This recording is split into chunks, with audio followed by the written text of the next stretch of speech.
use that this binds the Assembly's hands, this binds the Assembly's hands. And I think I understand that the reason for that language is because this legislation is now before us. And so you're speaking directly to us. But how are my hands as an Assembly member, or any future Assembly, any less tied under this than they are right now? Right now, there's binding arbitration. I have no say in that. Right now, if the administration agrees to a deal with plumbers and pipe fitters or fire APDEA, I get that. I'm sorry, these plumbers and pipe fitters, whatever they agree to comes before me. My hands are tied in the sense of it's either up or down vote. I get nothing else other than that. To me, I don't see how my hands are any less tied under this than they currently are. Because under this provision, when that plumber or pipe fitter contract comes before you, and let's say there's no agreement reached between the union and the employer, you get, according to this bill, to vote on one package or the other. You don't get to make changes.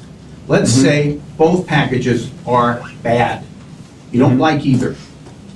The Assembly's authority to just simply say, no, go back, redo this, we don't like either proposal, which is the current ability that you have, you will no longer have.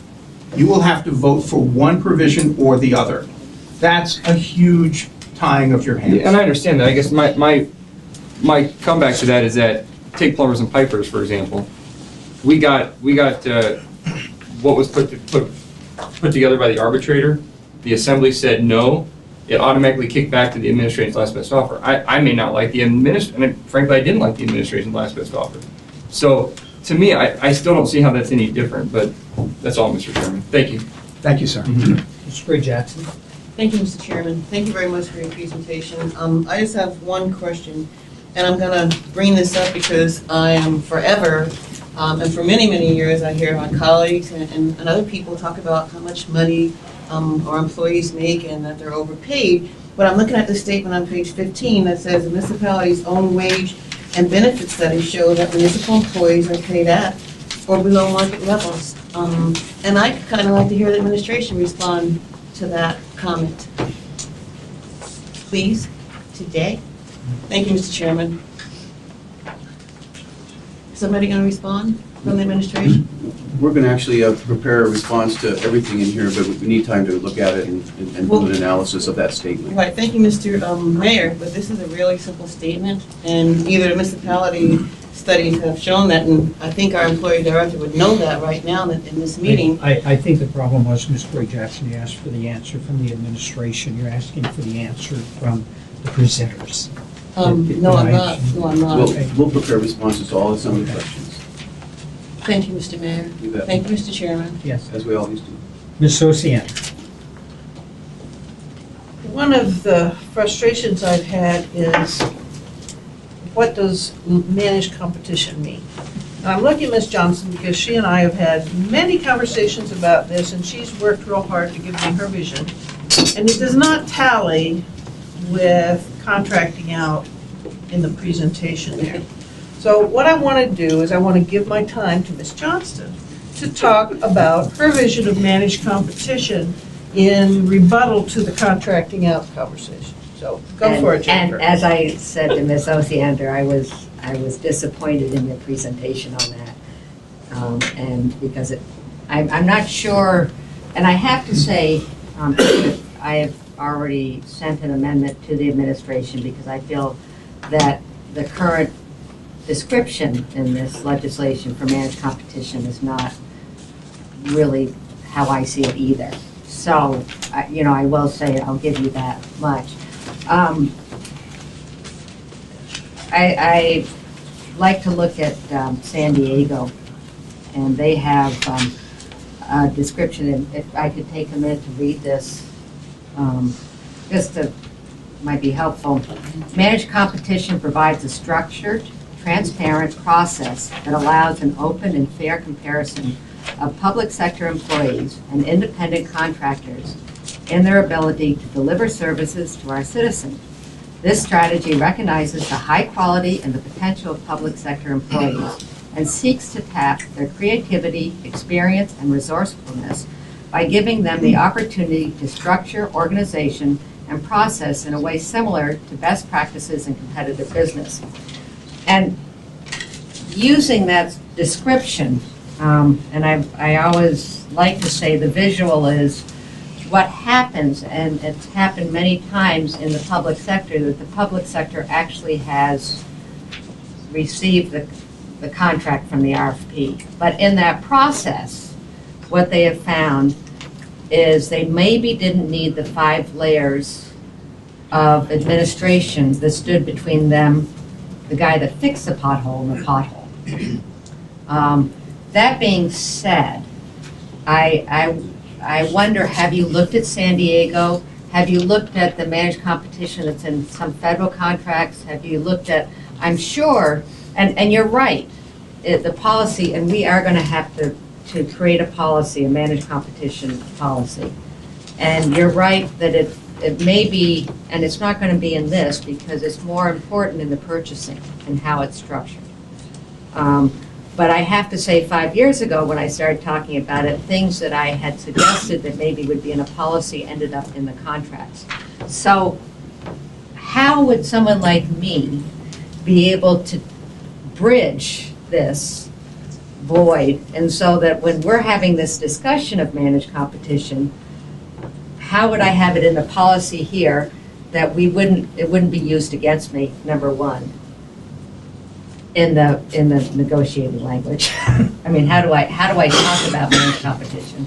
And number two, as labor units, how are you looking at the change that is going to come through when us baby boomers retire, and the impact and the attrition, and how we, and I look at managed competition as one of the tools to bridge between the attrition and new technology. And how do you, as lawyers for unions, address that when you're talking to your units?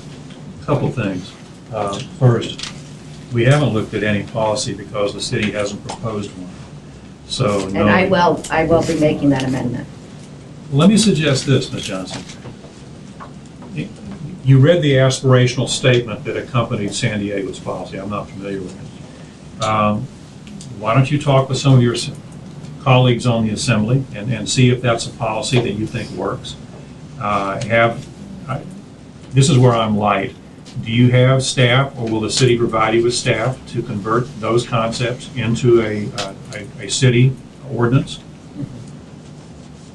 When we've done this in the past, what has happened is when we did this particular one, a fellow named John Wood took the lead on the Assembly, and basically, and had specific things he wanted to do. Nothing as ambitious as this, but I think what I've been saying all along is managed competition, okay. Why don't we get a managed competition ordinance in the mix, let us talk about it, and let us go forward. I think one of the things that you'll find is that most forward-looking unions don't see any benefit in fighting technological advancements. You have to live with the way the future is going to be. And if you make yourself obsolete, you will go the way of the riding crop. So I don't know, there's always going to be arguments and there's always going to be differences of opinion, but again, I think it was pointed out, by volunteering for public service as you have, my advice would be to take the reins and take the lead, and let's start working on a managed competition policy. Like I said, most of my contracts already have them, and if it's a reasonable managed policy, we really don't have that much problem with it, because most of my bargaining units believe that they do better work, faster and cheaper than any other competition. We're not afraid of managed competition. We're afraid of the unknown, and we're afraid, really, Ms. Johnson, of people like you being cut out of the process when this thing is finally pushed out. But, and I understand, I hear what you're saying. I could also be cut out of the process by not having it as part of agreements, allowing a function of managed competition to be part of the agreements. Assemblyperson Johnson, I will tell you that In my 30-plus years of representing labor organizations, we welcome that level of competition. We welcome that challenge to do it better and cheaper. And, sometimes it's not always cheaper, however. Oh, and that's. And that's got to be built in, and that takes a discussion. And, this was proposed, 2 weeks ago? You're planning on voting on this in a relative handful of days? This is a big discussion that affects a lot of people in this room. This is not so simple that this should be pushed through without dealing with the stakeholders to this conversation. We are the stakeholders in this conversation, as well as yourself, as well as the contractors, as well as the citizens. Thanks. Ms. Strasko. Thank you, Mr. Chairman. To Mr. Tedesco, I'm a former budget director for the city, and even us budgeteers, non-lawyer types, understand what direct labor costs mean. So we've been translating the bargaining agreements for a long period of time into the budget system. So it's really not that complicated, but I appreciate that we need to make it more complicated so we can explain it to others. So you spend a lot of time talking about the importance for flexibility, recognizing the different labor pressures on labor. So are you familiar with the other piece of our pressure in terms of our ability to increase revenues? Yes. Okay, so you know about how our tax cap works. So what is your suggestion then about if the pressure on the labor side, the increases that that are bargained for or need to go higher than what our tax cap allows, what is your suggestion then as to how we pay for it? My suggestion is we deal with that in bargaining where it has been dealt with in every place else, including the private sector. The limitations on your income stream are significant. We understand that. I have bargained since 2008 more labor agreements that have resulted in pay freezes, more labor agreements that have resulted in furlough days, more labor agreements that have resulted in an increasing share of health insurance than I ever dreamed I'd ever have to do in my career. And why has that happened? Because of the very thing that you're pointing out. Okay, but let's bring it back to Anchorage, okay? So over the last 5 years, the last 3.5 years, say, how do you think the city has had to deal with the cost of the contracts that were agreed to in late 2008? How had we paid for those? The city will pay for those. No, how did we? It's history. Oh, well, I'm probably not the best person to answer that. Well, I'll help you with the answer. We had to cut tens of millions of dollars in services in order to cover the increased cost because it exceeded our revenues. So that's the reality that we've had to deal with. So it's just not an open funnel that we have to have money. So I appreciate your perspective and the options, the flex, the pay freezes, the furlough days. Some of the unions did take those to help too. I don't understand, however, how the proposal that's in front of you, which is, we can disagree on how well defined those terms are, okay? But tying the hands of the assembly to CPI adjustments, notice you're not tying it to revenues, you're tying it to CPI adjustments. So I'm not so sure you're fixing the problem you're setting out to fix. Those problems get solved by innovative, enlightened managers coming to the bargaining table, bargaining a contract using persons such as yourself in your former position to say, hey, we're broke, guys. We need to do something different. I've been stunned, to be quite honest with you, over the last 5 years by the receptiveness of labor organizations in responding to that call. And part of the concern is that you've got members of the community who are suffering the same reductions that you just talked about. Beyond that, we don't want to see our people laid off. We really don't want to see our people laid off, because you'll have a bunch of folks like the baby boomers like me running around doing work that probably physically we shouldn't in the long run. You want the young people. Don't speak for me. I'm not looking for So I guess what I'm saying is this is not a fix to the problem that you're identifying. And to that end, I've had great conversations with representatives from our unions. I've really appreciated it over the last week, and they've come forward with constructive suggestions and issues related to the proposal. So I really do appreciate that. But just one or two. In terms of on page 25, Mr. Dunnigan, about requiring excess premiums be exclusively used for future health care costs. Actually, the municipality does do that. And should there be some leftover funds that had been earmarked out of the budget for health insurance costs, then those would be applied to the following year, meaning that the percentage required to pay for health care costs next year would be lower. So we do roll over, if you will, if there's any funds that are left in those reserves. At least has been the practice over the last several years. Yeah, I would invite you to talk to your consultant. That is absolutely not what I was told. Well, I sat on the committee that set the rates, and so I'll compare notes with him, but that's what we did It's the Wilson in practice. agency. Yes, I know.